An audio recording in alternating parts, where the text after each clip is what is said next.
ನಮಸ್ಕಾರ ಸ್ನೇಹಿತರೆ, ನಿಮಗೆಲ್ಲರಿಗೂ ಕಲಾಜ್ಯೋತಿ ಅಕಾಡೆಮಿಗೆ ಸ್ವಾಗತ. ಇವತ್ತಿನ ತರಗತಿಯಲ್ಲಿ ನಾನು B.Ed 3rd ಸೆಮಿಸ್ಟರ್ಗೆ ಸಂಬಂಧಿಸಿದಂತೆ ಇನ್ಕ್ಲೂಸಿವ್ ಎಜುಕೇಷನ್ ಸಮನ್ವಯ ಶಿಕ್ಷಣಕ್ಕೆ ಸಂಬಂಧಿಸಿದ ಪ್ರಶ್ನೋತ್ತರಗಳ ಮಾಹಿತಿಯನ್ನು ನೀಡಲು ಬಯಸಿದ್ದೇನೆ. ಇದು ಸಮನ್ವಯ ಶಿಕ್ಷಣಕ್ಕೆ ಸಂಬಂಧಿಸಿದ 3ನೇ ವಿಡಿಯೋ ಆಗಿದೆ. ಬಹಳಷ್ಟು ಜನ ನನಗೆ ಕಮೆಂಟ್ ಕೂಡ ಮಾಡಿದ್ರು.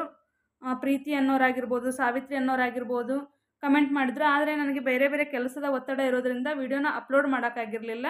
ಸೊ ಇವತ್ತು ನಾನು ವಿಡಿಯೋನ ಅಪ್ಲೋಡ್ ಮಾಡ್ತಾ ಇದ್ದೀನಿ. ಈ ಒಂದು ವಿಡಿಯೋ ನಿಮಗೆ ಉಪಯುಕ್ತ ಅನಿಸಿದರೆ ವಿಡಿಯೋಗೊಂದು ಲೈಕ್ ಮಾಡಿ, ವಿಡಿಯೋನ ನಿಮ್ಮ ಸ್ನೇಹಿತರಿಗೂ ಕೂಡ ಶೇರ್ ಮಾಡಿ, ಚಾನಲ್ನ ಸಬ್ಸ್ಕ್ರೈಬ್ ಮಾಡಿ. ವಿಶೇಷವಾಗಿ ಕಲಿಕೆಗೆ ಸಂಬಂಧಿಸಿದಂತೆ ನ್ಯೂನತೆ ಇರುವ ಮಕ್ಕಳ ಮನೋವೈಜ್ಞಾನಿಕ ಸಮಸ್ಯೆಗಳ ಬಗ್ಗೆ ಚರ್ಚಿಸಿರಿ.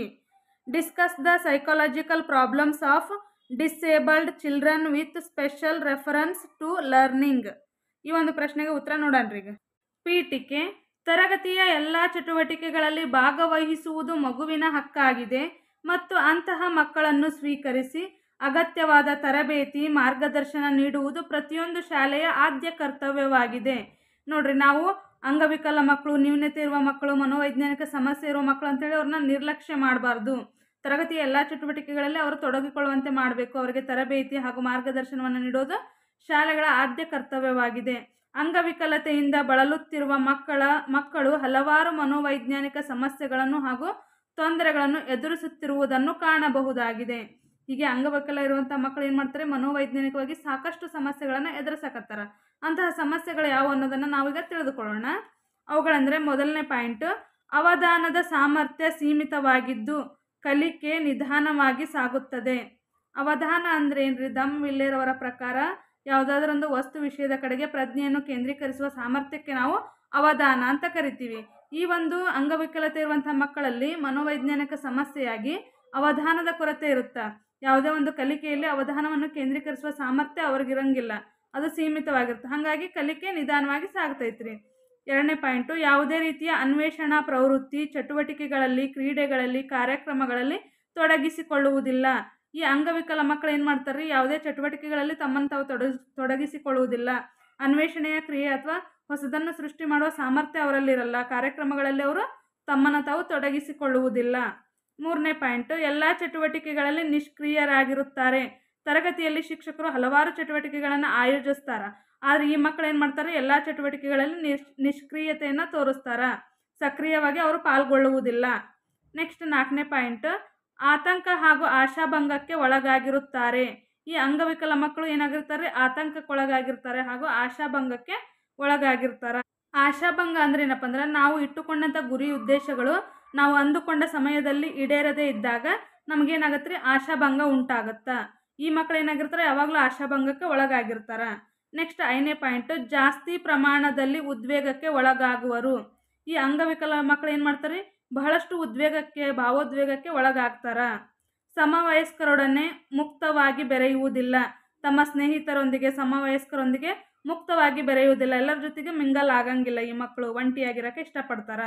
ಏಳನೇ ಪಾಯಿಂಟ್, ಅಂಗವೈಕಲ್ಯತೆಯುಳ್ಳ ಮಕ್ಕಳಲ್ಲಿ ಸ್ವಪರಿಕಲ್ಪನೆ ಸಾಕಷ್ಟು ಇರುವುದಿಲ್ಲ. ಈ ಅಂಗವಿಕಲ ಮಕ್ಕಳಲ್ಲಿ ಏನಾಗಿರ್ತಾರೆ, ಸ್ವಪರಿಕಲ್ಪನೆ ಅನ್ನೋದು ಇರಂಗಿಲ್ಲ. ಅವ್ರಿಗೆ ಕಡಿಮೆ ಪ್ರಮಾಣದೊಳಗಿರುತ್ತೆ ಸ್ವಪರಿಕಲ್ಪನೆ. ಕೀಳರಿಮೆ, ಆವೇಗ ಸಾಮಾನ್ಯವಾಗಿ ವ್ಯಕ್ತಿತ್ವದಲ್ಲಿ ರೂಢಿಸಿಕೊಂಡಿರೋರು. ಇವ್ರು ಏನು ಮಾಡ್ತಾರೆ, ಅಂಗವಿಕಲ ಮಕ್ಕಳು ತಮ್ಮ ವ್ಯಕ್ತಿತ್ವದೊಳಗೆ ಕೀಳರಿಮೆಯ ಮನೋಭಾವನೆಯನ್ನು ಬೆಳೆಸ್ಕೊಂಡಿರ್ತಾರೆ. 9ನೇ ಪಾಯಿಂಟ್, ಬರವಣಿಗೆಯಲ್ಲಿ ನಿರ್ದಿಷ್ಟವಾದ ದೋಷಗಳು ಕಂಡುಬರುತ್ತವೆ. ನೋಡ್ರಿ, ಈ ಅಂಗವಿಕಲ ಮಕ್ಕಳ ಬರವಣಿಗೆಯಲ್ಲಿ ನಿರ್ದಿಷ್ಟವಾದ ದೋಷಗಳು ಕಂಡು ಬರ್ತಾವಂತ. ಏನು ದೋಷಗಳು ಕಂಡು ಬರ್ತಾವ್ರಿ? ಕೆಲವು ಅಕ್ಷರಗಳನ್ನು ಹಿಂದೆ ಮುಂದಾಗಿ ಬರೀತಾರಂತ್ರಿ. ಅವರು ಅಕ್ಷರಗಳನ್ನು ಸೀದಾ ಕ್ರಮವಾಗಿ ಬರೆಯಂಗಿಲ್ಲ, ಹಿಂದೆ ಮುಂದೆ ಉಲ್ಟಾ ಪಲ್ಟಾ ಬರೀತಿರ್ತಾರೆ ಅಕ್ಷರಗಳನ್ನು. ಈ ಒಂದು ಸಮಸ್ಯೆಯನ್ನು ಅಂಗವಿಕಲ ಮಕ್ಕಳು ಎದುರಿಸ್ತಿರ್ತಾರ. 10ನೇ ಪಾಯಿಂಟ್, ಲಿಖಿತ ನಿರ್ದೇಶನಗಳನ್ನು ಅನುಸರಿಸಲು ತೊಂದರೆ ಅನುಭವಿಸುವರು. 11ನೇ ಪಾಯಿಂಟ್, ಸುಲಭವಾಗಿ ಚಿತ್ತ ಚಂಚಲಗೊಳ್ಳುವರು. ಚಿತ್ತ ಚಂಚಲ ಅಂದರೆ ಯಾವುದೇ ಒಂದು ವಿಷಯದ ಕಡೆ ಅವರು ಪ್ರಜ್ಞೆಯನ್ನು ಕೇಂದ್ರೀಕರಿಸಂಗಿಲ್ಲ, ಸಮಚಿತ್ತತೆಯಿಂದರಲ್ಲ, ಅವರು ಚಿತ್ತ ಏನಾಗಿರ್ತಾರೆ, ಚಂಚಲಗೊಳ್ತಿರುತ್ತ. ಲಿಖಿತ ನಿರ್ದೇಶನ ಅಂದರೆ ಬರಹ ರೂಪದ ನಿರ್ದೇಶನಗಳನ್ನು ಇವರು ಅನುಸರಿಸಲು ಕಷ್ಟಪಡ್ತಾರ. ನೆಕ್ಸ್ಟ್, ಸಾಮಾಜಿಕವಾಗಿ ಅಪರಿಪಕ್ವರು, ಅಜಾಗರೂಕತೆ, ಬೇಜವಾಬ್ದಾರಿಯನ್ನು ಹೊಂದಿರ್ತಾರ. ಪ್ರಾರಂಭಿಸಿದ ಕೆಲಸವನ್ನು ಪೂರ್ಣಗೊಳಿಸದಿರುವುದು. ನೋಡ್ರಿ, ಇವರು ಸಾಮಾಜಿಕವಾಗಿ ಏನಾಗಿರ್ತಾರ, ಅಪರಿಪಕ್ವತೆಯನ್ನು ಹೊಂದಿರ್ತಾರ, ಅಜಾಗರೂಕತೆ ಹೊಂದಿರ್ತಾರೆ, ಬೇಜವಾಬ್ದಾರಿ ಇರ್ತಾರೆ. ಯಾವುದೇ ಕೆಲಸವನ್ನು ಜವಾಬ್ದಾರಿಯಿಂದ ಮಾಡಂಗಿಲ್ಲ, ಪ್ರಾರಂಭಿಸಿದ ಕೆಲಸನ ಪೂರ್ಣಗೊಳಿಸಂಗಿಲ್ಲ, ಅರ್ಧಕ್ಕೆ ಬಿಟ್ಟುಬಿಡ್ತಾರೆ ಇವರು ಅಂಗವಿಕಲತೆ ಇರೋರು. ನೆಕ್ಸ್ಟ್ 13ನೇ ಪಾಯಿಂಟ್, ಮಂಕು ಕವಿದಂತೆ ಇರುವುದು.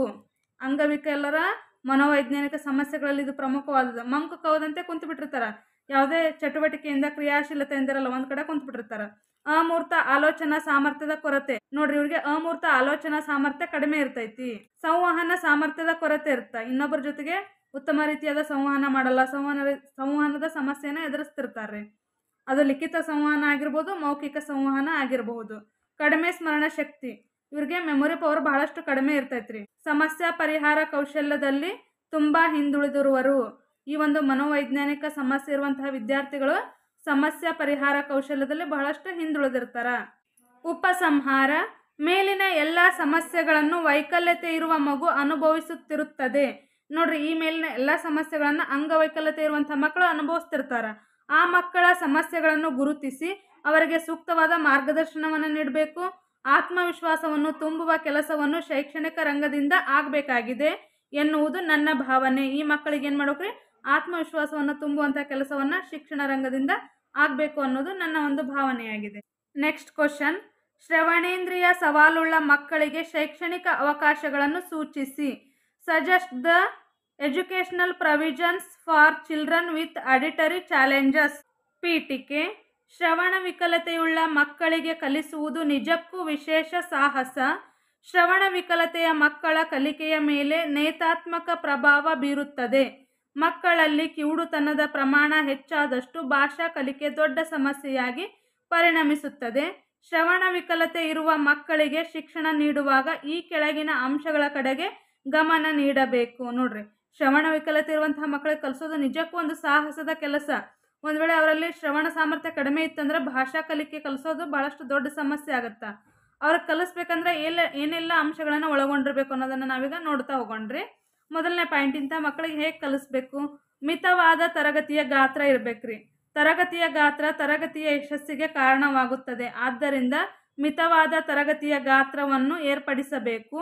ಇದರಿಂದ ಮಕ್ಕಳ ಕಡೆಗೆ ಗಮನ ನೀಡಬೇಕು. ನೋಡ್ರಿ, ತರಗತಿಯ ಗಾತ್ರ ಅಂದ್ರೆ ತರಗತಿಯ ವಿದ್ಯಾರ್ಥಿಗಳ ಸಂಖ್ಯೆ. ಈಗ ನೋಡ್ರಿ, 30 ವಿದ್ಯಾರ್ಥಿಗಳಿದ್ರಂದ್ರೆ ಒಂದು ತರಗತಿಯೊಳಗೆ ನಾವು ಆ ಮಕ್ಕಳಿಗೆ ಹೆಚ್ಚು ಗಮನ ಕೊಟ್ಟು ವೈಯಕ್ತಿಕವಾಗಿ ಗಮನ ಕೊಟ್ಟು ಕಲಿಸ್ಬೋದು. ಅದೇ ಒಂದು ವೇಳೆ 50, 60 ಅಥವಾ 100 ವಿದ್ಯಾರ್ಥಿಗಳು ಒಂದು ತರಗತಿ ಒಳಗಿದ್ರಂದ್ರೆ ಏನಾಗತ್ತೆ ರೀ, ಕಲಿಸೋದಕ್ಕೆ ಕಷ್ಟ ಆಗುತ್ತೆ. ವೈಯಕ್ತಿಕವಾಗಿ ನಾವು ಗಮನ ಕೊಡೋಕೆ ಸಾಧ್ಯ ಆಗಲ್ಲ. ಅದಕ್ಕೋಸ್ಕರ ಏನು ಮಾಡ್ಬೇಕ್ರಿ, ಮಿತವಾದ ತರಗತಿಯ ಗಾತ್ರ ಅಂದರೆ ವಿದ್ಯಾರ್ಥಿಗಳ ಸಂಖ್ಯೆಯನ್ನು ಕಡಿಮೆ ಮಾಡಿ ಕಲಿಸಿದಾಗ ಏನಾಗುತ್ತೆ ರೀ, ಕಲಿಕೆಯು ಯಶಸ್ಸನ್ನು ಸಾಧಿಸ್ತೈತಿ. ಎಲ್ಲ ಮಕ್ಕಳಿಗೂ ಕೂಡ ಕಲಿಸಬಹುದು. ಹಾಗಾಗಿ ಮೊದಲನೇ ಪಾಯಿಂಟ್ ಮಿತವಾದ ತರಗತಿಯ ಗಾತ್ರ ಇರಬೇಕು.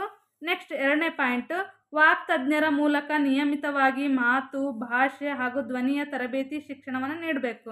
ನೋಡ್ರಿ, ನಾವೇನು ಮಾಡಬೇಕು, ಇಂತಹ ಮಕ್ಕಳಿಗೆ ತಜ್ಞರ ಮೂಲಕನ ಶಿಕ್ಷಣವನ್ನು ನೀಡಬೇಕಾಗತ್ತೆ ರೀ. ತಜ್ಞರ ಮೂಲಕ ಶ್ರವಣ ದೋಷ ಇರುವ ಮಕ್ಕಳಿಗೆ ನಿಯಮಿತವಾಗಿ ಮಾತು, ಭಾಷೆ, ಧ್ವನಿಗಳಿಗೆ ಸಂಬಂಧಿಸಿದಂತೆ ತರಬೇತಿಯ ಶಿಕ್ಷಣವನ್ನು ನೀಡಬೇಕು. ಅಂದಾಗ ಏನಾಗುತ್ತೆ ರೀ, ಮಕ್ಕಳು ಬಹಳಷ್ಟು ಬೇಗ ಭಾಷೆಯನ್ನು ಅಥವಾ ವಿಷಯ ವಸ್ತುವನ್ನು ಕಲಿತಾರ. ಅದು ಕಲಿಯೋಕೆ ಸಹಾಯ ಮಾಡುತ್ತಾ. ನೆಕ್ಸ್ಟ್, ಧ್ವನಿವರ್ಧಕದ ವ್ಯವಸ್ಥೆ. ಶಾಲೆಗಳಲ್ಲಿ ನಾವೇನು ಮಾಡ್ಬೇಕು, ಧ್ವನಿವರ್ಧಕವನ್ನು ವ್ಯವಸ್ಥೆ ಮಾಡಬೇಕು. ಧ್ವನಿವರ್ಧಕಗಳಿಂದ ಇಂತಹ ಮಕ್ಕಳ ಕಲಿಕೆಗೆ ಸಹಾಯಕವಾಗುವುದು. ನಾವು ಧ್ವನಿವರ್ಧಕವನ್ನು ಏರ್ಪಡಿಸಿ ಅದರ ಮೂಲಕ ಪಾಠ ಬೋಧನೆ ಮಾಡಿದ್ರೆ ಆ ಮಕ್ಕಳು ಹೆಚ್ಚು ವಿಷಯವನ್ನು ಬೇಗನೆ ಕಲಿತಾರ. ನಾಲ್ಕನೇ ಪಾಯಿಂಟ್, ತರ್ಜಿಮೆದಾರರ ಸೇವೆ ಒದಗಿಸುವುದು.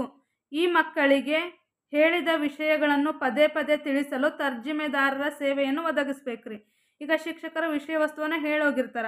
ಆ ಹೇಳಿದಂಥ ವಿಷಯವನ್ನು ಪದೇ ಪದೇ ಅವ್ರಿಗೆ ತಿಳಿಸ್ಕೊಡ್ಬೇಕಂದ್ರೆ ಅಲ್ಲಿ ತರ್ಜುಮೆದಾರರ ಅವಶ್ಯಕತೆ ಇರುತ್ತೆ. ಅವರ ಸೇವೆಯನ್ನು ಒದಗಿಸೋದ್ರಿಂದ ವಿಷಯ ವಸ್ತುವನ್ನು ಬಹಳಷ್ಟು ಬೇಗ ಚೆನ್ನಾಗಿ ಮಕ್ಕಳಿಗೆ ಕಲಿಸಬಹುದು. ನೆಕ್ಸ್ಟ್, ವಿಶೇಷ ಆಸನ ವ್ಯವಸ್ಥೆ.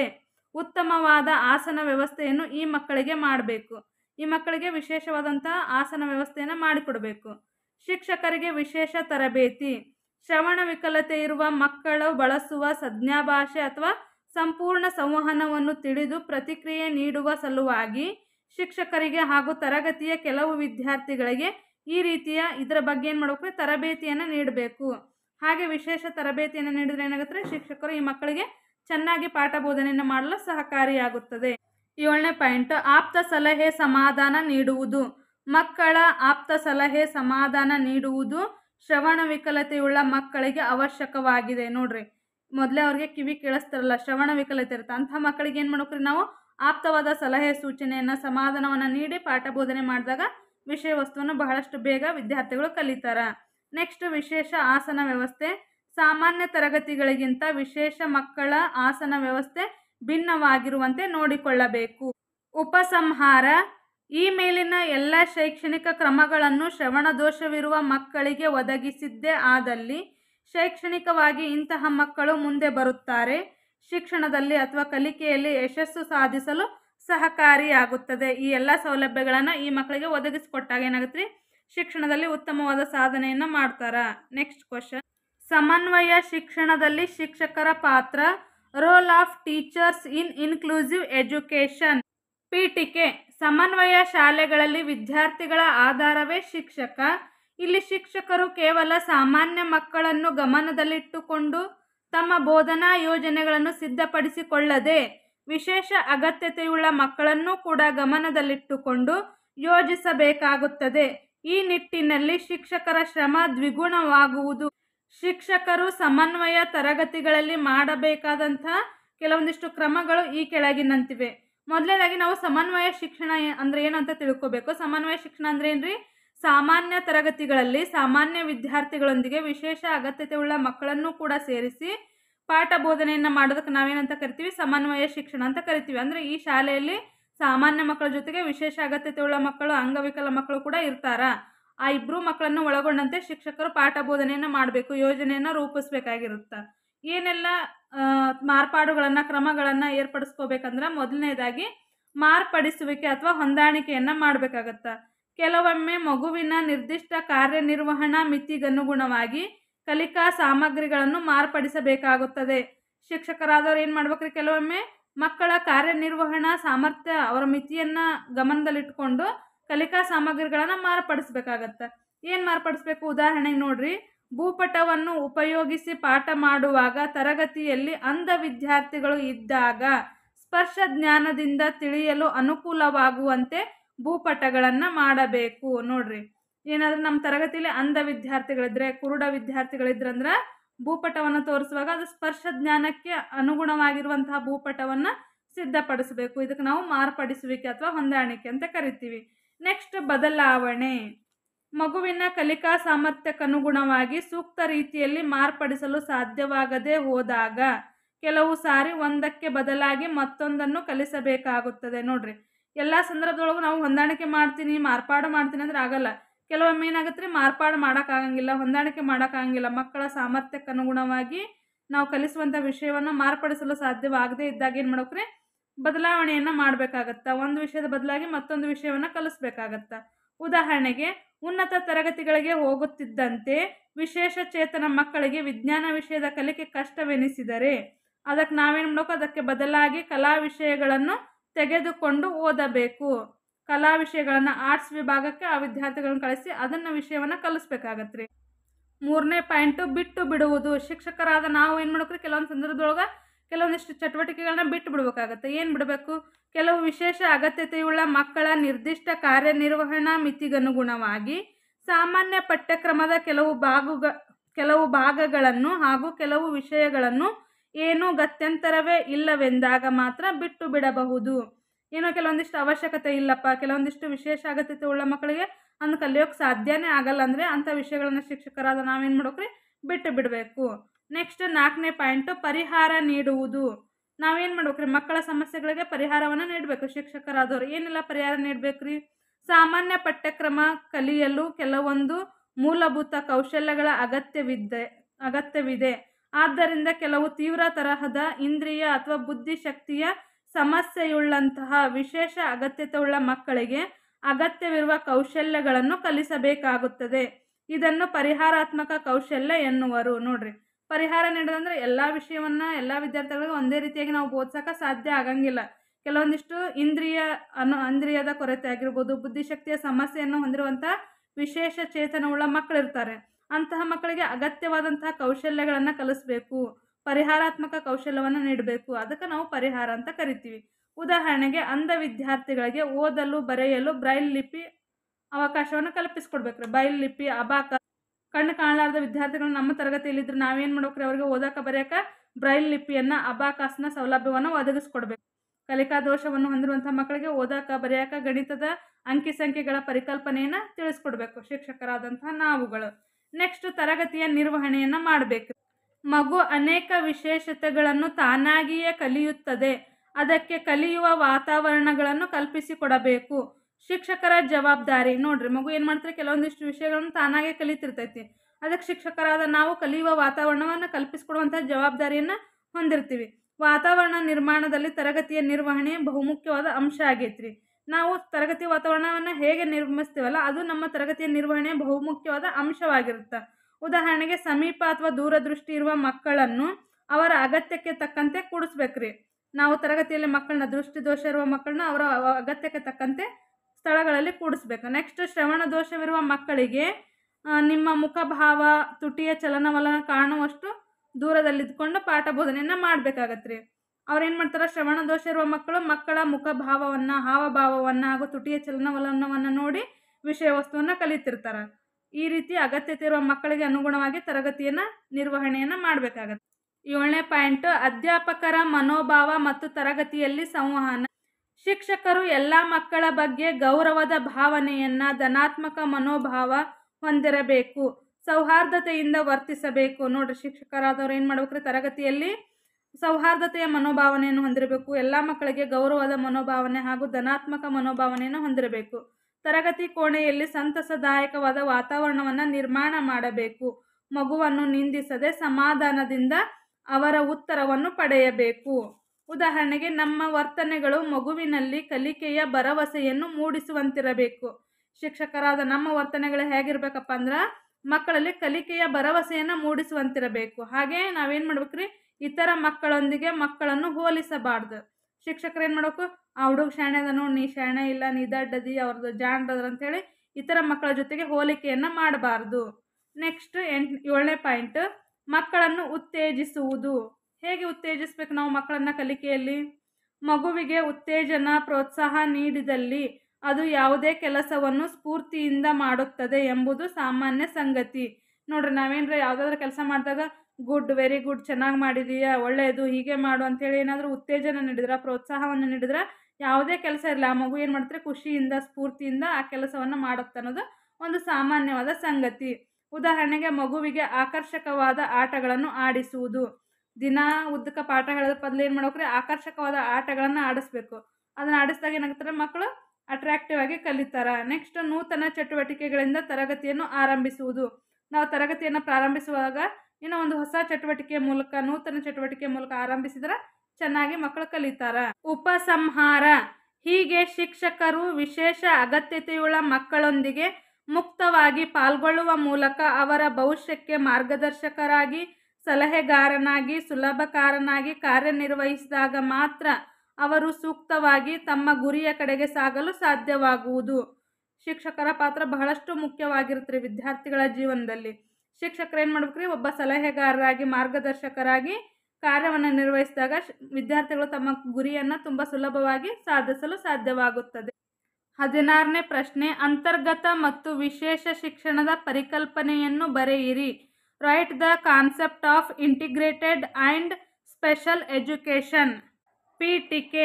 ದೇಶದಲ್ಲಿ ಎಲ್ಲರಿಗೂ ಶಿಕ್ಷಣ ದೊರಕುವಂತಾಗಬೇಕು, ಆ ಮೂಲಕ ಶಿಕ್ಷಣ ಸಾರ್ವತ್ರಿಕವಾಗಬೇಕೆಂದು ಜಾರಿಗೆ ತಂದಂತಹ ಕಾರ್ಯಕ್ರಮದಲ್ಲಿ ಸಮಗ್ರ ಶಿಕ್ಷಣ, ಸಮನ್ವಯ ಶಿಕ್ಷಣ, ವಿಶೇಷ ಶಿಕ್ಷಣಗಳು ಪ್ರಮುಖವಾದವುಗಳು.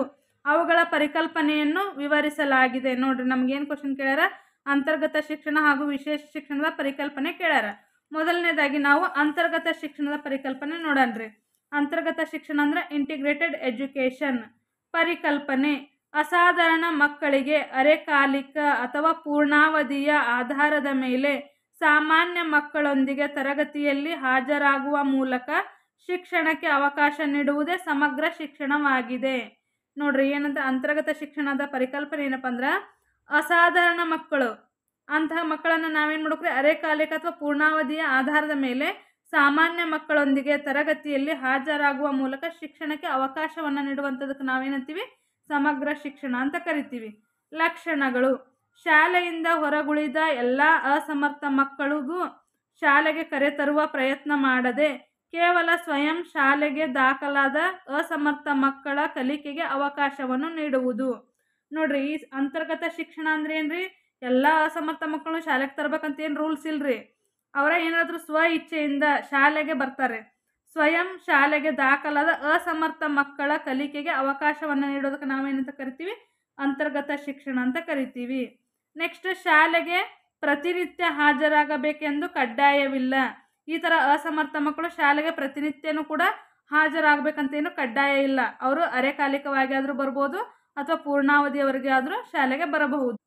ಇದೊಂದು ಸಾಮಾನ್ಯ ಶಾಲೆಗಳಲ್ಲಿ ಒದಗಿಸುವ ಸೇವೆಯಾಗಿದ್ದು, ವಿಶೇಷ ಅವಕಾಶದ ಮೂಲಕ ಕಲಿಕೆಗೆ ಸಹಾಯ ಹಾಗೂ ಸೇವೆಯನ್ನು ಒದಗಿಸುವುದು.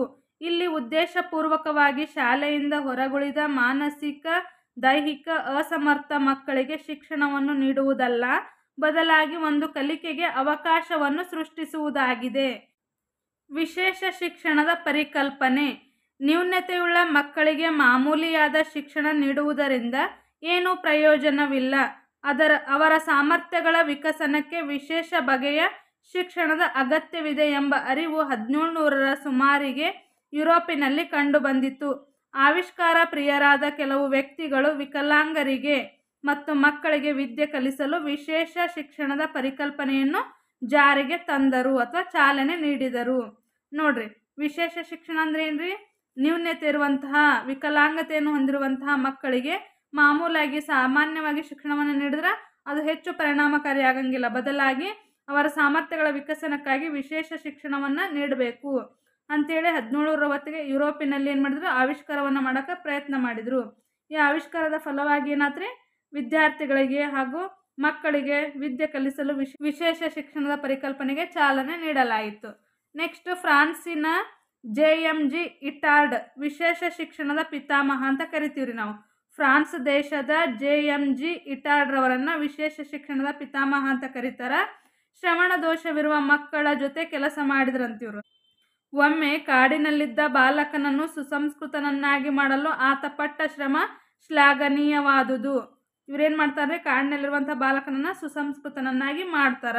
ಮೇಡಮ್ ಮರಿಯಾ ಮಾಂಟೆಸರಿ ಅವರು ಇಟಲಿ ದೇಶದ ಪ್ರಥಮ ಮಹಿಳಾ ವೈದ್ಯರು.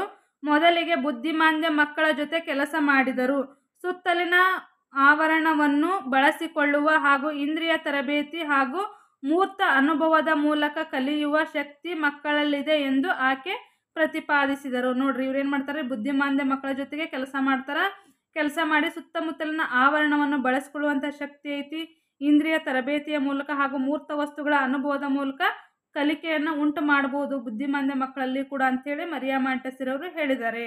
ನೆಕ್ಸ್ಟ್, ವಿಶೇಷ ಶಿಕ್ಷಣದ ಒಂದು ಆಯಾಮವೆಂದರೆ ಸಾಮಾನ್ಯೀಕರಣ, ನಾರ್ಮಲೈಜೇಷನ್. ಈ ಒಂದು ವಿಶೇಷ ಶಿಕ್ಷಣದ ಒಂದು ಸಾಮಾನ್ಯೀಕರಣ ಅನ್ನೋದು ಬಹಳಷ್ಟು ಇಂಪಾರ್ಟೆಂಟ್ ರೀ. 1959ರಲ್ಲಿ ಈ ಪರಿಕಲ್ಪನೆಯನ್ನು ಡೆನ್ಮಾರ್ಕ್ನ ಓರ್ವ ತಜ್ಞ ಪ್ರಸ್ತಾಪಿಸಿದ್ದಾರೆ. ಸಾಮಾನ್ಯ ಜನರಿಗೆ ಸಿಗುವ ಸಕಲ ಸವಲತ್ತುಗಳೆಲ್ಲವೂ ಕೂಡ ವಿಕಲಾಂಗರಿಗೆ ಅಥವಾ ಇತರ ಬಗೆಯ ನ್ಯೂನತೆ ಇರುವವರಿಗೂ ಕೂಡ ದೊರೆಯುವಂತೆ ಮಾಡುವುದೇ ಸಾಮಾನ್ಯೀಕರಣ. ನೋಡ್ರಿ, ಸಾಮಾನ್ಯ ಜನರಿಗೆ ಏನೆಲ್ಲ ಸೌಲಭ್ಯಗಳು ಸಿಗ್ತಾವಲ್ಲ ಅಂಥ ಎಲ್ಲ ಸೌಲಭ್ಯಗಳು ಕೂಡ ವಿಕಲಚೇತನರಿಗೆ, ವಿಕಲಾಂಗರಿಗೂ ಕೂಡ, ಇತರ ನ್ಯೂನತೆ ಇರುವವರಿಗೂ ಕೂಡ ಸಿಗಬೇಕನ್ನುವಂಥದ್ದು ಈ ಒಂದು ಪರಿಕಲ್ಪನೆಯಾಗಿದೆ. ಸಾಮಾನ್ಯೀಕರಣ ಅಂತ ಕರಿತೀವಿ ನಾವು ಅದಕ್ಕೆ. ಉಪಸಂಹಾರ. ಈ ಮೇಲಿನ ಎಲ್ಲ ಅಂಶಗಳು ಸಮಗ್ರ ಮತ್ತು ವಿಶೇಷ ಶಿಕ್ಷಣದ ಪರಿಕಲ್ಪನೆಯಾಗಿದೆ. ಸಮಗ್ರ ಮತ್ತು ವಿಶೇಷ ಶಿಕ್ಷಣದ ಪರಿಕಲ್ಪನೆಯ ಬಗ್ಗೆ ಮಾಹಿತಿಯನ್ನು ನೀಡ್ತೈತ್ರಿ. ಈ ಶಿಕ್ಷಣಗಳ ಉದ್ದೇಶ ದೇಶದಲ್ಲಿ ಎಲ್ಲರಿಗೂ ಕೂಡ ಶಿಕ್ಷಣ ದೊರೆಯುವಂತಾಗಬೇಕು ಎಂಬುದಾಗಿದೆ. ಈ ಶಿಕ್ಷಣಗಳ ಯಶಸ್ಸಿಗೆ ಶಿಕ್ಷಕರು, ಪಾಲಕರು, ವಿದ್ಯಾರ್ಥಿಗಳ ಸಹಕಾರ ನೀಡಿದರೆ ಯಶಸ್ವಿಯಾಗುತ್ತದೆ. ಈ ಒಂದು ಸಮನ್ವಯ ಶಿಕ್ಷಣ ಆಗಿರ್ಬೋದು, ಸಮಗ್ರ ಶಿಕ್ಷಣ ಆಗಿರ್ಬೋದು, ವಿಶೇಷ ಶಿಕ್ಷಣ ಆಗಿರ್ಬೋದು, ಇದೆಲ್ಲ ಯಶಸ್ಸನ್ನು ಸಾಧಿಸ್ಬೇಕಂದ್ರೆ ಶಿಕ್ಷಕರು, ಪಾಲಕರು, ವಿದ್ಯಾರ್ಥಿಗಳ ಸಹಕಾರ ಅನ್ನೋದು ಬಹಳಷ್ಟು ಮುಖ್ಯವಾಗಿರ್ತೈತಿ. 13ನೇ ಪ್ರಶ್ನೆ, ಸಮನ್ವಯ ಶಿಕ್ಷಣದಲ್ಲಿ ಸರ್ವ ಶಿಕ್ಷಣ ಅಭಿಯಾನದ ಪ್ರಾಮುಖ್ಯತೆ ಏನು? ಸಂಕ್ಷಿಪ್ತವಾಗಿ ವಿವರಿಸಿ. What is the importance of Sarva Shiksha Abhiyan in inclusive education? Explain in brief. ಪೀಠಿಕೆ. ಸಾಮಾನ್ಯ ಶಾಲೆಗಳಲ್ಲಿ ದಾಖಲಾಗುವ ವಿಕಲಚೇತನ ಮಕ್ಕಳಿಗೆ ಎಲ್ಲ ಬಗೆಯ ವಿಶೇಷ ಸೌಲಭ್ಯಗಳನ್ನು ಒದಗಿಸುವ ಸಮನ್ವಯ ಶಿಕ್ಷಣದ ಅಳವಡಿಕೆಗೆ ಸರ್ವ ಶಿಕ್ಷಣ ಅಭಿಯಾನ ಒತ್ತು ನೀಡಿದೆ. ನೋಡ್ರಿ, ಸಾಮಾನ್ಯ ಶಾಲೆಗಳಲ್ಲಿ ದಾಖಲಾಗುವಂತಹ ವಿಕಲಚೇತನ ಮಕ್ಕಳಿಗೆ ಎಲ್ಲ ಬಗೆಯ ವಿಶೇಷ ಸೌಲಭ್ಯಗಳನ್ನು ಒದಗಿಸುವಂತಹ ಸಮನ್ವಯ ಶಿಕ್ಷಣದಲ್ಲಿ ಅಳವಡಿಕೆಗೆ ಸರ್ವ ಶಿಕ್ಷಣವು ಅಭಿಯಾನವು ಒತ್ತು ನೀಡಿದೆ. ಮೊದಲನೇ ಪಾಯಿಂಟ್, ವಿಶೇಷ ಅಗತ್ಯತೆಯುಳ್ಳ ಮಕ್ಕಳಿಗೆ ಶಿಕ್ಷಣವನ್ನು ಉಚಿತವಾಗಿ ಮತ್ತು ವ್ಯವಸ್ಥಿತವಾದ ಪರಿಸರದಲ್ಲಿ ಸಾಮಾನ್ಯ ಶಾಲೆಗಳಲ್ಲಿರುವಂತೆಯೇ ನೀಡಬೇಕು. ನೋಡ್ರಿ, ವಿಶೇಷ ಅಗತ್ಯತೆ ಉಳ್ಳಂತಹ ಮಕ್ಕಳಿಗೂ ಕೂಡ ಶಿಕ್ಷಣವನ್ನು ಉಚಿತವಾಗಿ ನೀಡಬೇಕು. ಅಷ್ಟೇ ಅಲ್ಲದೆ ವ್ಯವಸ್ಥಿತ ಪರಿಸರದಲ್ಲಿ ಸಾಮಾನ್ಯ ಶಾಲೆಗಳಲ್ಲಿರುವ ಹಾಗೆಯೇ ನೀಡಬೇಕು. 2ನೇ ಪಾಯಿಂಟು, ವಿಶೇಷ ಚೇತನರನ್ನು ಸಾಧ್ಯವಾದಷ್ಟು ಪ್ರಾರಂಭದಲ್ಲಿಯೇ ಪ್ರಾಥಮಿಕ ಆರೋಗ್ಯ ಕೇಂದ್ರ ಮತ್ತು ಅಂಗನವಾಡಿಗಳ ಸಹಾಯದಿಂದ ಗುರುತಿಸಿ ದಾಖಲಾತಿ ಮಾಡಿಕೊಳ್ಳುವುದು. ಪ್ರಾರಂಭದೊಳಗೆ ಏನು ಮಾಡ್ಬೇಕ್ರಿ, ನಾವು ಅಂಗನವಾಡಿ ಕೇಂದ್ರಗಳಿಂದ ಪ್ರಾಥಮಿಕ ಆರೋಗ್ಯ ಕೇಂದ್ರಗಳಿಂದ ಅವ್ರನ್ನ ಗುರುತಿಸಿ ಶಾಲೆಗೆ ದಾಖಲು ಮಾಡ್ಕೋಬೇಕು, ವಿಶೇಷ ಅಗತ್ಯತೆ ಇರುವಂಥ ಮಕ್ಕಳನ್ನ. ನೆಕ್ಸ್ಟ್ 3ನೇ ಪಾಯಿಂಟು, ವಲಯ ಮಟ್ಟದಲ್ಲಿ ವಿಶೇಷ ಚೇತನ ಮಕ್ಕಳನ್ನು ಮೌಲ್ಯಮಾಪನ ಮಾಡಲು ವಿಶೇಷ ತಂಡವನ್ನು ರಚಿಸಬೇಕು. ವಲಯ ಮಟ್ಟದೊಳಗೆ ನಾವು ವಿಶೇಷ ಅಗತ್ಯತೆ ಉಳ್ಳ ಮಕ್ಕಳು, ವಿಶೇಷ ಚೇತನ ಮಕ್ಕಳ ಮೌಲ್ಯಮಾಪನವನ್ನು ಮಾಡೋಕೆ ಒಂದು ತಂಡವನ್ನು ರೂಪಿಸಬೇಕು. 4ನೇ ಪಾಯಿಂಟ್, ಸಾಮಾನ್ಯ ಶಾಲೆಗಳಲ್ಲಿಯೂ ಕೂಡ ವಿಕಲಾಂಗ ಮಕ್ಕಳಿಗೆ ದಾಖಲಾತಿ ನೀಡುವುದು, ಅಗತ್ಯ ಸಾಮಗ್ರಿ ಮತ್ತು ಪರಿಕರಗಳನ್ನು ಒದಗಿಸುವುದು. ವಿಕಲಚೇತನ ಮಕ್ಕಳಿಗೆ ಅಗತ್ಯವಾದಂಥ ಸಾಮಗ್ರಿಗಳನ್ನು, ಪರಿಕರಗಳನ್ನು ಒದಗಿಸ್ಕೊಡ್ಬೇಕು. ನೆಕ್ಸ್ಟ್, ಸಂಪನ್ಮೂಲ ಕೋಣೆಗಳನ್ನು ಸ್ಥಾಪನೆ ಮಾಡಿ ಅಲ್ಲಿ ಅಗತ್ಯ ಸಾಮಗ್ರಿಗಳನ್ನು ಒದಗಿಸುವುದು. ಸಂಪನ್ಮೂಲ ಕೋಣೆಯನ್ನು ಸ್ಥಾಪನೆ ಮಾಡಿ ಅಲ್ಲಿ ಅವಶ್ಯಕವಾದಂಥ ಸಾಮಗ್ರಿಗಳನ್ನು ಒದಗಿಸಿಕೊಡಬೇಕು. ವಿಶೇಷ ಮಕ್ಕಳಿಗೆ ಬೋಧಿಸುವ ಶಿಕ್ಷಕರಿಗೆ ಅಗತ್ಯವಾದ ತರಬೇತಿಯನ್ನು ನೀಡುವುದು. ನೋಡ್ರಿ, ವಿಶೇಷ ಅಗತ್ಯತೆ ಉಳ್ಳ ಮಕ್ಕಳಿಗೆ ಬೋಧನೆ ಮಾಡ್ಬೇಕಂದ್ರೆ ಶಿಕ್ಷಕರಿಗೂ ಕೂಡ ತರಬೇತಿಯನ್ನು ನೀಡಬೇಕಾಗತ್ತಾ. ನೆಕ್ಸ್ಟ್, ಪಾಲಕರ ಸಹಾಯ ಮತ್ತು ಸಹಕಾರವನ್ನು ಅಪೇಕ್ಷಿಸುವುದು. ಅಗತ್ಯವಿದ್ದರೆ ಪಾಲಕರಿಗೂ ಕೂಡ ಸೂಕ್ತವಾದ ತರಬೇತಿಯನ್ನು ನೀಡುವುದು. ವಿಶೇಷ ಚೇತನವುಳ್ಳ ಮಕ್ಕಳ ಪಾಲಕರಿಗೆ ಅವಶ್ಯಕತೆ ಇದ್ರೆ ಅವರಿಗೂ ಕೂಡ ತರಬೇತಿಯನ್ನು ನೀಡಬೇಕಾಗತ್ರಿ. ನೆಕ್ಸ್ಟ್, ವಿಶೇಷ ಚೇತನ ಮಕ್ಕಳ ಅಭಿವೃದ್ಧಿಗಾಗಿ ಈ ಕ್ಷೇತ್ರದಲ್ಲಿ ಸಂಶೋಧನೆಗಳನ್ನು ಕೈಗೊಳ್ಳಲಾಗುವುದು. ವಿಶೇಷ ಅಗತ್ಯತೆ ಉಳ್ಳ ಮಕ್ಕಳ ಅಭಿವೃದ್ಧಿಗೋಸ್ಕರ ಸಂಶೋಧನೆಯನ್ನು ಶಿಕ್ಷಣ ಕ್ಷೇತ್ರದಲ್ಲಿ ಕೈಗೊಳ್ಳಲಾಗಿದೆ. 1 ವರ್ಷಕ್ಕೆ ವಿಶೇಷ ಮಗುವಿಗೆ 1200ರಷ್ಟು ಹಣವನ್ನು ಬಳಸಲು ಸರ್ವ ಶಿಕ್ಷಣ ಅಭಿಯಾನದಲ್ಲಿ ಅವಕಾಶವಿದೆ. 1 ವರ್ಷಕ್ಕೆ ಒಂದು ಮಗುವಿಗೆ 1200 ರೂಪಾಯಿ ಖರ್ಚು ಮಾಡೋಕ್ಕೋಸ್ಕರ ಸರ್ವ ಶಿಕ್ಷಣ ಅಭಿಯಾನದಲ್ಲಿ ಅವಕಾಶವನ್ನು ಕಲ್ಪಿಸಿಕೊಡಲಾಗಿದೆ. ಉಪಸಂಹಾರ: ಮುಕ್ತ ಶಾಲೆಗಳು, ಮುಕ್ತ ಶಿಕ್ಷಣ, ಅನೌಪಚಾರಿಕ ಕಲಿಕಾ ಕೇಂದ್ರಗಳು, ಪರ್ಯಾಯ ಶಾಲೆಗಳು, ಗೃಹಾಧಾರಿತ ಶಿಕ್ಷಣ, ಪರಿಹಾರ ಬೋಧನೆ, ವೃತ್ತಿ ಶಿಕ್ಷಣ ಹೀಗೆ ಹಲವು ಬಗೆಗಳಲ್ಲಿ ವಿಕಲಚೇತನ ಮಕ್ಕಳಿಗೆ ಶಿಕ್ಷಣವನ್ನು ಒದಗಿಸುವ ವ್ಯಾಪಕವಾದ ಹರವು ಸರ್ವ ಶಿಕ್ಷಣ ಅಭಿಯಾನದ್ದಾಗಿದೆ. ನೋಡ್ರಿ, ಸರ್ವ ಶಿಕ್ಷಣ ಅಭಿಯಾನ ಅಂದರೆ ಕೇವಲ ಔಪಚಾರಿಕವಾಗಿ ಅಷ್ಟೇ ಅಲ್ಲದೆ ಅನೌಪಚಾರಿಕವಾಗಿ ಕೂಡ ಇಲ್ಲಿ ಶಿಕ್ಷಣವನ್ನು ನೀಡ್ತಾರ್ರಿ. 9ನೇ ಪ್ರಶ್ನೆ, ಅಂತರ್ಗತ ಶಾಲೆಗಳು ಮತ್ತು ಸಾಮಾನ್ಯ ಶಾಲೆಗಳ ನಡುವಿನ ವ್ಯತ್ಯಾಸಗಳನ್ನು ಬರೆಯಿರಿ. Distinguish between the integration schools and normal school. ಪೀಠಿಕೆ: ಭಾರತ ಸರ್ಕಾರವು ಎಲ್ಲರಿಗೂ ಶಿಕ್ಷಣ ಎಂಬ ತತ್ವದ ಅಡಿಯಲ್ಲಿ ಸಂಯೋಜಿತ ಶಿಕ್ಷಣ ಹಾಗೂ ಶಾಲೆಗಳ ಕುರಿತು ವಿಶೇಷವಾದ ಪ್ರಾಧಾನ್ಯತೆಯನ್ನು ನೀಡಿದೆ. ಸಾಮಾನ್ಯ ಶಾಲೆಗಳಲ್ಲಿ ವಿಶೇಷ ಸಾಮರ್ಥ್ಯವುಳ್ಳ ಮಕ್ಕಳನ್ನು ದಾಖಲಿಸಿಕೊಂಡು ಅವರ ಸರ್ವಾಂಗೀಣ ಪ್ರಗತಿಗೆ ಸಹಕಾರಿಯಾಗುವುದು ಇದರ ಉದ್ದೇಶವಾಗಿದೆ. ಈ 2 ಶಾಲೆಗಳ ವ್ಯತ್ಯಾಸಗಳನ್ನು ಕೆಳಗಿನಂತೆ ನೋಡಬಹುದಾಗಿದೆ. ಈಗ ಹಾಗಾದರೆ ಸಂಯೋಜಿತ ಶಾಲೆಗಳು ಮತ್ತು ಸಾಮಾನ್ಯ ಶಾಲೆಗಳ ನಡುವಿನ ವ್ಯತ್ಯಾಸಗಳು ಏನದವ ಅನ್ನೋದನ್ನು ನಾವೀಗ ತಿಳಿದುಕೊಳ್ಳೋಣ. ಮೊದಲನೇದಾಗಿ, ಸರ್ವರಿಗಾಗಿ ಶಿಕ್ಷಣ. ಸಂಯೋಜಿತ ಶಾಲೆಗಳು ಕೂಡ ಸರ್ವರಿಗೂ ಶಿಕ್ಷಣ ನೀಡುವ ಉದ್ದೇಶವನ್ನು ಹೊಂದೆವು. ಅದೇ ರೀತಿ ಸಾಮಾನ್ಯ ಶಾಲೆಗಳಲ್ಲಿ ಕೂಡ ಸರ್ವರಿಗಾಗಿ ಶಿಕ್ಷಣ, ಸರ್ವರಿಗೂ ಶಿಕ್ಷಣ ನೀಡುವಂಥ ಉದ್ದೇಶವನ್ನು ಒಳಗೊಂಡವು. 6ರಿಂದ 14 ವರ್ಷದೊಳಗಿನ ಎಲ್ಲ ಮಕ್ಕಳಿಗೂ ಉಚಿತ ಮತ್ತು ಕಡ್ಡಾಯವಾಗಿ ಶಿಕ್ಷಣವನ್ನು ನೀಡೋದಕ್ಕೆ ನಾವು ಸರ್ವರಿಗೂ ಶಿಕ್ಷಣ ಅಂತ ಕರಿತೀವಿ. ನೆಕ್ಸ್ಟ್ 2ನೇ ಪಾಯಿಂಟ್, ನಮ್ಯತೆಯಿಂದ ಕೂಡಿದೆ. ಈ ಸಂಯೋಜಿತ ಶಾಲೆಗಳಲ್ಲಿ ಶಿಕ್ಷಣ ಹೆಂಗಿರುತ್ತೆ? ನಮ್ಯತೆಯಿಂದ ಕೂಡಿರುತ್ತೆ. ನಮ್ಯತೆ ಅಂದರೆ ಫ್ಲೆಕ್ಸಿಬಿಲಿಟಿ, ಬದಲಾವಣೆಗಳಿಗೆ ಅವಕಾಶ ಇರ್ತೈತ್ರಿ. ಪಠ್ಯಕ್ರಮ ಆಗಿರ್ಬೋದು, ಬೋಧನಾ ಪದ್ಧತಿ ಆಗಿರ್ಬೋದು, ಕಾಲಕ್ಕೆ ತಕ್ಕಂತೆ ಸುಲಭವಾಗಿ ಬದಲಾವಣೆ ಮಾಡಿಕೊಳ್ಳಲು ಅವಕಾಶ ಇರ್ತೈತ್ರಿ ಇಲ್ಲಿ ಸಂಯೋಜಿತ ಶಾಲೆಗಳಲ್ಲಿ. ಅದ ಸಾಮಾನ್ಯ ಶಾಲೆಗಳಲ್ಲಿ ಜಡತ್ವದಿಂದ ಕೂಡಿದೆ. ಇಲ್ಲಿ ಶಿಕ್ಷಣದಲ್ಲಿ ಪಠ್ಯಕ್ರಮ ಆಗಿರ್ಬೋದು, ಬೋಧನಾ ಪದ್ಧತಿ ಆಗಿರ್ಬೋದು, ಯಾವುದನ್ನು ಸುಲಭವಾಗಿ ಬದಲಾಯಿಸಕ್ಕೆ ಸಾಧ್ಯ ಇಲ್ಲ. ಅದು ಫ್ಲೆಕ್ಸಿಬಿಲಿಟಿ ಹೊಂದಿರಂಗಿಲ್ಲ, ಅಂದರೆ ಜಡತ್ವದಿಂದ ಕೂಡಿರ್ತೈತಿ. ನೆಕ್ಸ್ಟ್ 3ನೇ ಪಾಯಿಂಟ್, ವೈಯಕ್ತೀಕರಿಸಿದ ಬೋಧನಾ ವಿಧಾನ, ಪದ್ಧತಿ ಹಾಗೂ ತಂತ್ರಗಳ ಬಳಕೆ. ಈ ಸಂಯೋಜಿತ ಶಾಲೆಗಳಲ್ಲಿ ಏನು ಮಾಡ್ತಾರೆ? ವಿಶೇಷ ಅಗತ್ಯತೆ ಇರುವಂತಹ ಮಕ್ಕಳಿಗೆ ವೈಯಕ್ತೀಕರಿಸಿದಂತಹ ಬೋಧನಾ ಪದ್ಧತಿ ವಿಧಾನಗಳನ್ನು ಬಳಸ್ತಾರೆ. ಆದರೆ ಸಾಮಾನ್ಯ ಶಾಲೆಗಳಲ್ಲಿ ಸಾಮೂಹಿಕವಾದ ಬೋಧನಾ ವಿಧಾನ, ಪದ್ಧತಿ ಹಾಗೂ ತಂತ್ರಗಳನ್ನು ಬಳಕೆ ಮಾಡ್ತಾರೆ. 4ನೇ ಪಾಯಿಂಟ್, ಕಲಿಕೆಗೆ ಹೆಚ್ಚಿನ ಪ್ರಾಶಸ್ತ್ಯವನ್ನು ಕೊಡ್ತಾರೆ. ಇಲ್ಲಿ ಸಂಯೋಜಿತ ಶಾಲೆಗಳಲ್ಲಿ ಕಲಿಕೆಗೆ ಹೆಚ್ಚಿನ ಪ್ರಾಮುಖ್ಯತೆಯನ್ನು ಕೊಡ್ತಾರೆ. ಅದ ಸಾಮಾನ್ಯ ಶಾಲೆಗಳಲ್ಲಿ ಬೋಧನೆಗೆ ಹೆಚ್ಚಿನ ಪ್ರಾಮುಖ್ಯತೆಯನ್ನು ಕೊಡ್ತಾರೆ. 5ನೇ ಪಾಯಿಂಟು, ವಿದ್ಯಾರ್ಥಿ ಕೇಂದ್ರಿತ. ಸಂಯೋಜಿತ ಶಾಲೆಗಳು ವಿದ್ಯಾರ್ಥಿ ಕೇಂದ್ರಿತವಾಗಿರ್ತವು. ಶಿಶು ಕೇಂದ್ರಿತ, ಮಗು ಕೇಂದ್ರಿತ ಅಂತ ಕೂಡ ಕರಿತೀವಿ. ಅದ ಸಾಮಾನ್ಯ ಶಾಲೆಗಳು ವಿಷಯ ಮತ್ತು ಶಿಕ್ಷಕ ಕೇಂದ್ರಿತವಾಗಿರ್ತವು. ಇಲ್ಲಿ ವಿಷಯ ಮತ್ತು ಶಿಕ್ಷಕ ಬಹಳಷ್ಟು ಮುಖ್ಯನಾಗಿರ್ತಾನ. 6ನೇ ಪಾಯಿಂಟು, ಸರ್ವರಿಗೂ ಸಮಾನವಾದ ಅವಕಾಶಗಳು. ಈ ಒಂದು ಸಂಯೋಜಿತ ಶಾಲೆಗಳಲ್ಲಿ ಸರ್ವರಿಗೂ ಕೂಡ ಸಮಾನವಾದ ಅವಕಾಶಗಳಿರ್ತವೆ. ಆದರೆ ಸಾಮಾನ್ಯ ಶಾಲೆಗಳಲ್ಲಿ ವಿಶೇಷ ಮಕ್ಕಳಿಗೆ ಸೀಮಿತವಾದ ಅವಕಾಶಗಳಿರ್ತಾವು. ಅಂದರೆ ಸರ್ವರಿಗೂ ಸಮಾನವಾದ ಅವಕಾಶಗಳು ಇರುವುದಿಲ್ಲ ಅಂತ ಹೇಳ್ಬೋದು. ನೆಕ್ಸ್ಟ್ ಸಮಗ್ರತೆಯಿಂದ ಕೂಡಿದೆ. ಈ ಸಂಯೋಜಿತ ಶಾಲೆಗಳಲ್ಲಿ ಶಿಕ್ಷಣ ಹೆಂಗಿರುತ್ತೆ? ಸಮಗ್ರತೆಯಿಂದ ಕೂಡೈತಿ. ಇಲ್ಲಿ ಸಾಮಾನ್ಯ ಶಾಲೆಗಳಲ್ಲಿ ನೈದಾನಿಕ ಅಥವಾ ನಿಗದಿಗೊಳಿಸುವ ಕ್ರಮವಾಗಿದೆ. ಇಲ್ಲಿ ನೈದಾನಿಕ ಅಥವಾ ನಿಗದಿಗೊಳಿಸಿದ ಕ್ರಮದಲ್ಲಿ ಇರ್ತೈತ್ರಿ ಇದು. ನೆಕ್ಸ್ಟ್ 8ನೇ ಪಾಯಿಂಟು, ವಿಶೇಷ ಮಕ್ಕಳ ಪ್ರತಿಭೆಗೆ ಸೂಕ್ತ ಅವಕಾಶ ಕಲ್ಪಿಸಿಕೊಡ್ತೈತಿ. ಈ ಒಂದು ಸಂಯೋಜಿತ ಶಾಲೆಗಳಲ್ಲಿ ವಿಶೇಷ ಮಕ್ಕಳಿಗೆ ಸೂಕ್ತವಾದ ಅವಕಾಶವನ್ನು ಕಲ್ಪಿಸಿಕೊಡ್ತಾರೆ. 8ನೇ ಪಾಯಿಂಟ್, ವಿಶೇಷ ಮಕ್ಕಳ ಪ್ರತಿಭೆಗೆ ಪ್ರಾಧಾನ್ಯತೆ ಸೀಮಿತವಾಗಿರ್ತೈತಿ. ಸಾಮಾನ್ಯ ಶಾಲೆಗಳಲ್ಲಿ ವಿಶೇಷ ಸಾಮರ್ಥ್ಯವುಳ್ಳುವಂಥ ಮಕ್ಕಳಿಗೆ ಏನಾಗಿರ್ತದೆ? ಪ್ರಾಧಾನ್ಯತೆ ಬಹಳಷ್ಟು ಕಡಿಮೆ ಪ್ರಮಾಣದಲ್ಲಿ ಇರ್ತೈತಿ. 9ನೇ ಪಾಯಿಂಟು, ವಿಶೇಷ ಶಿಕ್ಷಣದಲ್ಲಿ ಏನು ಮಾಡ್ತೈತ್ರಿ? ವಿಶೇಷ ಮಕ್ಕಳಿಗೆ ಧನಾತ್ಮಕ ಪ್ರವೃತ್ತಿಯನ್ನು ಬೆಳೆಸ್ತೈತ್ರಿ. ವಿಶೇಷ ಶಾಲೆಗಳಲ್ಲಿ ವಿಶೇಷವಾದಂಥ ಮಕ್ಕಳಿಗೆ ಧನಾತ್ಮಕ ಪ್ರವೃತ್ತಿಯನ್ನು ಬೆಳೆಸ್ತೈತಿ. ಸಮನ್ವಯ ಶಿಕ್ಷಣದೊಳಗೆ ಧನಾತ್ಮಕ ಪ್ರವೃತ್ತಿ ಕಡಿಮೆ ಮಟ್ಟದಲ್ಲಿ ಇರ್ತೈತ್ರಿ. ವಿಶೇಷ ಅಗತ್ಯತೆ ಉಳ್ಳ ಮಕ್ಕಳಿಗೆ ಧನಾತ್ಮಕ ಪ್ರವೃತ್ತಿ ಕಡಿಮೆ ಮಟ್ಟದೊಳಗೆ ಇರ್ತೈತ್ರಿ ಇಲ್ಲಿ. ನೆಕ್ಸ್ಟ್ 10ನೇ ಪಾಯಿಂಟ್, ಸಾಮಾಜಿಕ ಗುಣಗಳ ಅಭಿವೃದ್ಧಿ. ಮಕ್ಕಳಲ್ಲಿ ಸಾಮಾಜಿಕ ಗುಣಗಳನ್ನು ಅಭಿವೃದ್ಧಿ ಪಡಿಸ್ತೈತಿ. ಅದೇ ರೀತಿ ಸಮನ್ವಯ ಶಿಕ್ಷಣನೂ ಕೂಡ ಮಕ್ಕಳಲ್ಲಿ ಸಾಮಾಜಿಕ ಗುಣಗಳನ್ನು ಅಭಿವೃದ್ಧಿ ಪಡಿಸ್ತೈತಿ. ಉಪಸಂಹಾರ, ಈ ಮೇಲಿನ ಎಲ್ಲ ಅಂಶಗಳು ಕೂಡ ಸಂಯೋಜಿತ ಶಾಲೆಗಳು ಮತ್ತು ಸಾಮಾನ್ಯ ಶಾಲೆಗಳ ನಡುವಿನ ವ್ಯತ್ಯಾಸಗಳಾಗಿವೆ. ಈ ಒಂದು ವಿಡಿಯೋ ಹೇಗಿತ್ತು ಎಂಬುದನ್ನು ಕಮೆಂಟ್ ಮೂಲಕ ತಿಳಿಸಿ. Thanks for watching. ಧನ್ಯವಾದಗಳು.